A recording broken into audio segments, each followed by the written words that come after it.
proyekto ito ng ating government para yung mga taga-community magkaroon ng hanap buhay. At the same time, matulungan natin yung ating government na protektahan yung ating mga bakawan. So, yung una pong mga naninirahan dito ay tinatawag natin silang mga Tacbanyo tribe. Sila po yung unang nakatuklas ng area na to. At sila rin po yung unang nagbigay ng pangalan. Tinawag po nila itong Puyoy-Puyoy River. Ano ibig sabihin ng Puyoy? So, ibig sabihin po ng Puyoy kasi daw po yung mouth ng ilog na to, hawig siya sa bulsa. Native term po yun siya ng bulsa. Una-muna ay pangalan siya ng ilog. Anong pangalan mo? Yun lang, opo nga po. Hindi ako nakapakilala. Dapat pakilala ka muna. So, ako po pala si Tinang, ating boatman sa likod, si Tuloy.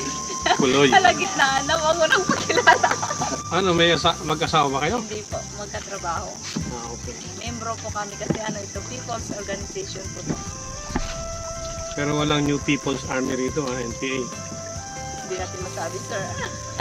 Hindi, dito po sa amin wala. Okay. Safe naman tayo kasi ito kumbaga, tourist destination. Kailangan safe ang mga ito. So, yan po yung mga sa gilid na nakikita natin yan. Tinatawag natin bakawan or mangrove tree. Tawag natin sa local. Marami bang dyan, alimango dyan? Ito po talaga yung tirahan ng alimango, sir. Yung mga mangrove. Yung putik kasi yan. So, gumagawa sila ng butas. Sa butas ko yan sila nakaano yun. So, narinig niyo na po, meron tayong babaeng bakawan at saka lalaking bakawan. Talaga? Opo, ito po yung bunga niya. So, actually sa buong Pilipinas, meron yung 48 na klase ng mangrove. Napakarami na. 26 lang po doon considered niya as a true mangrove.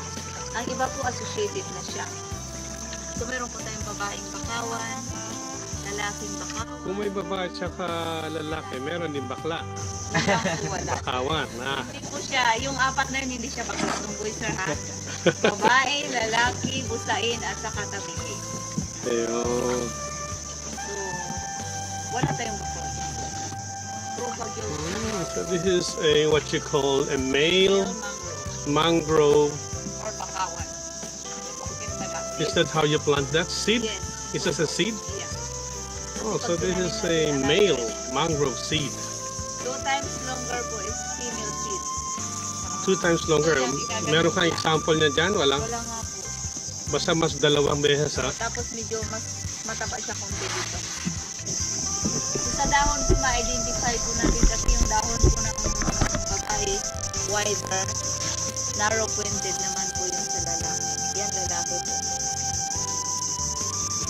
May bayawak po, sir. Monitor lizard. Oh, there. Monitor lizard. There, over the tree. Yung tinatawag natin Tamilo. What is Tamilo? Woodworm, the one that is Oh, yeah, okay. exotic food. They say that you eat Tamilo, right? Yes. Our exotic food here in Palawan, sir. Okay. Lasa lang po rin siyang oyster. Oh, okay. Tapos doon po siya nakukuha sa katulad po niya. May butas. Yung patay ng mangrove. Namamatay din. Namamatay din po yung makawan. Pag sobrang handa. Minsan po yung worm po yung dahilan. Sinabi matanda, ilang taon na yun? 200 manigit na po. 200 years? Wow. Meron pala nito, nagpasundo na lang sa Hindi rin ito po pwede, ma'am. Hindi ba? Hindi ito makaabot dun eh. Hanggang mangrove lang po ito. Wala siya. Hindi na talaga yung kaya ng mga kan. Sobrang pagod na. Ayun sa mga senior, gusto pa talaga maglakad. So pagbalik, hirap na sila. Sunduan ng luya. Ay, malupit yan na. Yun po yung black and yellow stripe. Common yun dito sa Bakawan. Yung klaseng ahas. Di ba yung gumagapang packet? Gumagapang po kasi yun. Doon sila naka-ice sa mga saka na paukulog lang po yan siya. Kasi yung posisyon niya sa taas, yung pinaka-mabigat niya kung saan din nalabas yung ugat. So pag kulang na, Pag nahulog siya, tutubo na yan. yan ang po yung maliliit na yan.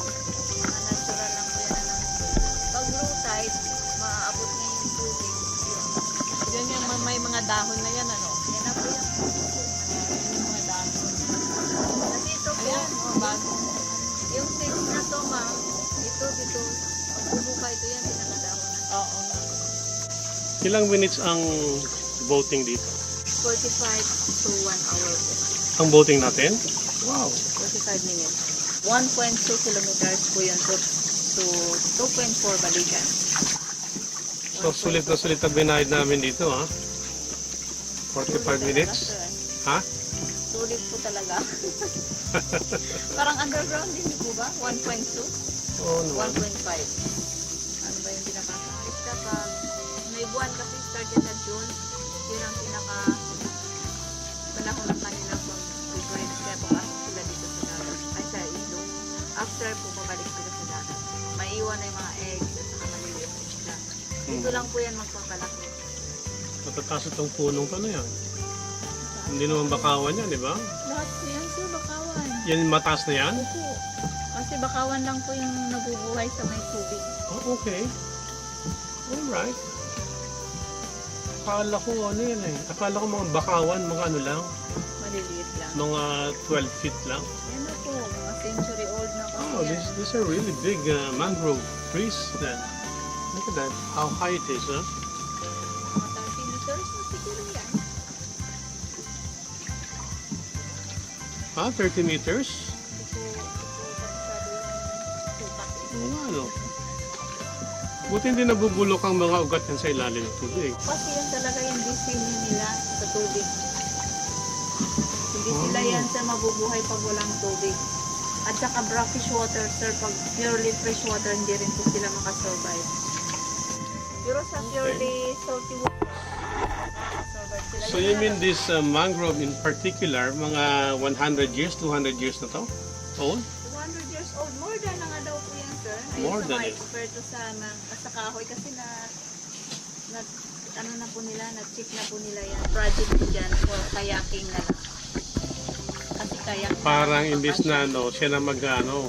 ikaw na lang sa sarili mo, may guide ka lang na kasama doon pupasok. Oh, mas maganda nga para may konting hirap. Kaya nga, Ah. bumayad na kayo, naghirap pa kayo. Parang sa ano, sa trekking. Oh, trekking. Diba? At dito, libre sakay. No. May tour guide pa. May tour guide pa.